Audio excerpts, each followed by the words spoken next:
body picked his fucking leg up.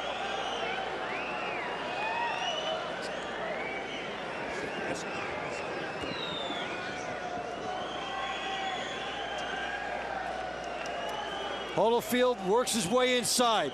Right hand, then backs up. Good right hand toward the ear. This is when he had Lou Savarese in some trouble. The left hooks pouring through. Now Savarese landed the body shot, and this is what the corner said hurt Evander Holyfield. Then he looks over at the referee, and Holyfield came right back at him. So if Holyfield got away with a little bit of head action there in the first round, Lou got away with 2 hellacious low blows in the second round. Here we go to round number 3. The Colonel Bob Sheridan here with Dave Bontempo. You're watching Main Events Boxing, the Don Haskins Center here in El Paso, Texas. Evander Holyfield to the left of your screen. 4-time heavyweight champion of the world, undisputed cruiserweight champion of the world. Bronze medalist in '84 at the Olympic Games. Lou Savarese, a guy who wants to move from acting to having one more shot at the heavyweight title, but Holyfield's outboxing him through the first 2. And Evander, the most important thing here is not showing any signs of fatigue or huffing and puffing at this altitude of 5,000 feet here in El Paso. He's in his second gear. He looks like his timing is there. And you want to know something from what Ronnie Shields said? I almost have to agree with him. Evander looks terrific to me. Of course, he's got a perfect opponent and a great big lumbering guy like Lou Savarese. But he's working his way inside, doing the double jab, then bobbing and weaving, and then firing a punch. There was that Savarese uppercut. Did he change the fight? Yes, he did. He caught him with a big uppercut, and that stunned Evander. Now let's see what Evander does with it. He's in such magnificent shape, he's able to gobble it up. But Savarese stunned him with that uppercut. Maybe the best punch of the fight. This guy, don't forget, is 6'5" and weighs 242 pounds. When you get nailed with a guy that size, one punch can change the course of a mighty river. In other words, Evander cruising along and all of a sudden stung. That's the great thing about the heavyweight division. And Savarese continues to go back to that uppercut. He senses an opening and a window here. Hey, so far, you people that bought this fight, you can't complain. We got a whale of a heavyweight fight here. How about this with 1 minute 29 seconds to go in the 3rd round? This is better than some of the championship heavyweight fights I've seen in the last year, Dave. Yeah, this is really good. These guys are playing off the keys, and they're showing a lot of good pace to this fight. They're taking chances. They're taking chances, which you really have to like. Well, you said in the first round that Savarese has to take chances. He did. Now Holyfield coming to the inside where he wants to fight the fight. How about this? You tuned in for a warm-up fight. You got a championship caliber heavyweight battle here. You can't avoid and you can't really not want to watch Evander Holyfield. Vic Siegel's here from New York. A lot of the big writers came just to see what he could do. Don't forget, this guy's a sure Hall of Famer. Another low blow by Savarese. Look at Evander battle back. How about this stuff, folks? He makes a nice turn on the inside and lands 2. Vintage Holyfield on the inside, landing a couple, and those punches add up over the course of time. And he gets a lot on them, and he's patient enough to go back to it time after time. The biggest thing is there's no noticeable lack of the ability to pull the trigger by Evander. Savarese continues to complain, and that's just going to frustrate him. He's got to fight. I agree with him. He's frustrated. Throw some low blows. Battle back. This is a street war now. Nothing classic here in terms of boxing as the bell ends round 3. You don't want to telegraph weakness or frustration to your opponent. Hey, can you give that round to Savarese based on the heavier blows? Good. Is there a case for that? There's a case. I'm giving it to him. Okay? Don't get this guy no confidence. The jab is working beautiful for you, but now you're not using it. Every time it works. Now you're not using it. Get your rhythm. Rhythm behind the jab. Now look. I thought some of the heavier blows were landed by him as we listen to Ronnie now. You gotta start hitting him in the body a little bit, all right? But look, I need the uppercut too, Holly. Now you see he dropping down the uppercut. Get down. Cross, give me that cross and get down there. All right? And fire your uppercut behind it. Okay? Everything is okay. Now this is where Lou Savarese checks into the fight. Boom. Nice uppercut on the inside, tremendous shot, drives Holyfield back, and it energizes Savarese for the rest of the round. He makes Evander Holyfield stumble, and that put Lou Savarese into another gear. That reminded me of Kingston, Jamaica, so many years ago when a young George Foreman clipped a heavyweight champ named Joe Frazier and lifted him off the canvas. Evander looked like he went off the canvas for just a second with that one. This is round 4, Don Haskins Center, El Paso, Texas. You're watching Main Events. Four-time world heavyweight champ Evander Holyfield with the trim down the side of his white trunks. Now to the right of your screen, Lou Savarese, the great, big, tall, 46-6 heavyweight with 38 knockouts, caught Evander Holyfield in the last round with a big uppercut that might have changed things. It was enough for me to give the round to Savarese. Holyfield, by and large, is outboxing him. By and large, has better hand speed. Very slick on the inside. Big right hand, and Savarese is ready to go. He caught him with a big shot. He tries to hang on. Evander won't have it. It could be knocked down to Savarese.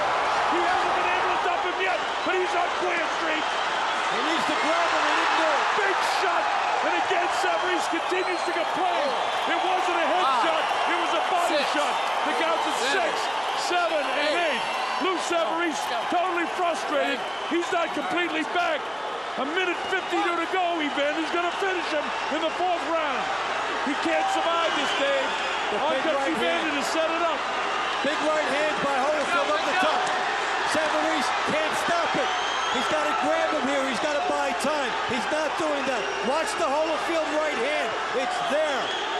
And the uppercut is there. There's the left hook. There's the uppercut. Holyfield wants to starch him and put the lights out. Digging body shot. Now Lou finally hangs on. Past the midway point now. The crowd begins to chant. The crowd is on its feet. They're into this like there was a world title on the line, and there isn't. It's only a battle for contention for a shot at the heavyweight title. Evander tries to work on him. He's let him off the hook a little bit with a minute to go in the 4th round. Evander digs low that time. And Evander catches him with that big right hand. Lou seems to get some of it back. Didn't think he could recover. Evander back to the jab, sets up the jab again. Digging body shots again. Bring down the hands of Lou Savarese. Where's the right hand, Evander? There it is, right there. Crack him to the side of the head. Lou might be ready to go again. Watch your head. He needs to tie up and buy the time, but he has to buy a lot of time. Savarese should throw something. Try the uppercut. A double jab first. Take a shot at something. He did land a good uppercut in the last round. You can't let the guy just keep flooding in on you. Apparently he's going to survive this round with 20 seconds to go, but those pouring lefts won't keep Evander out. He'll dip and he'll time the right hand or the left hook. Evander in total control of this fight right now with 10 seconds to go in the 4th round, in a round that I really didn't think Lou Savarese could survive. As Lou coming back, Evander exposes the left side of his head, but counters with the right hand and a left hook. The bell ends, and Savarese does survive the 4th round knockdown. And what a grueling ordeal. He has been through hell. The right hand by Holyfield over the top of the lazy left hand by Savarese sets the tone of the round, and then leads to the knockdown and the near stoppage. A lot of energy that round. We got to be smart now. Let the right hand go a little bit more for me, okay? Let's take a look at how Evander Holyfield takes back the momentum from what had been a surging Savarese. The big right hand over the top, and then he pours it on, as he always does. Evander Holyfield always has been a good and punitive finisher. Here he tries to do it. Savarese holds him at bay for a while, but Holyfield is on him. Good ripping hook to the body after Savarese had the head covered. Tremendous right hand and a left hand sets up the downfall. Beautiful right hand by Evander Holyfield. That was flush. That was highlight reel material. Well, he probably complained about Evander's head hitting him because that punch hit him like a mule kick. That's why he thought it was a head. Here we go, round number 5 at the Haskins Center in El Paso. Evander Holyfield had Lou Savarese down in the 4th, tried to finish him, but Lou hung in there. A lot of courage by Lou. But if he doesn't get that jab out there and start loading up some right hands, Evander's going to walk right through that powering jab. And that's how he eventually got caught, because he threw out a light right hand, and Evander countered it with a left hook that almost took his head off. Look how much more crisp, Dave, Evander is with those jabs now. And earlier, we talked about Savarese getting tired, and it shows up with where you have the left hand. It wasn't always in proper position. You try to take some liberties when you're a little tired, and that is where Holyfield cracked him over the top. throw to the body. Look at the left hand of Savarese. It betrays him here. He can't keep it up. And Holyfield has a lot to shoot at. See, Holyfield just did something there that was not showing the reflexes of a 44-year-old fighter. When Savarese loaded up his right hand, he bent down and away to his right, away from the right hand. That's instinct. That isn't something you can teach. That's a 44-year-old guy who's reacting like a 34-year-old guy. If you move the other way, you move into the punch, and you're going to get knocked out. This guy still has great instincts, still has great vision, which is so important for any athlete, especially a boxer, that an inch or two one way or the other can mean the difference between a knockout and a victory. Well, you know, he's 44, able to turn back the clock, and a rare feat. And he's doing it with hustle, and as always, he was the lighter fighter moving up to fight the heavyweights. He was always faster, and he would just wear them down with the quick combinations on the inside. And throughout his career, Holyfield has stayed loyal to what got him there.